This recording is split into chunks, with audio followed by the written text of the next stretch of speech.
మీరు శివాలయానికి వెడితే నందీశ్వరుడు ఉంటాడు. నందీశ్వరుడు యొక్క శృంగములలోంచి శివదర్శనం చెయ్యాలి. అసలు నందీశ్వరుడి దగ్గరికి వెళ్ళి ప్రార్థన చెయ్యకుండా శివలింగం వంక దర్శనం చెయ్యకూడదు.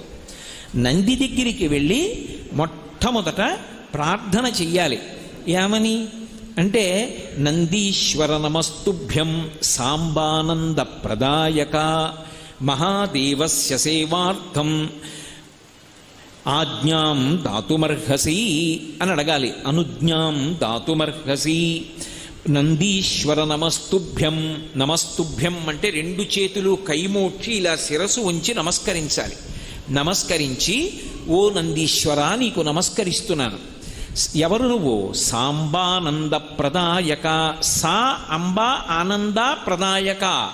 అమ్మతో కలిసి ఉన్నటువంటి శివుని యొక్క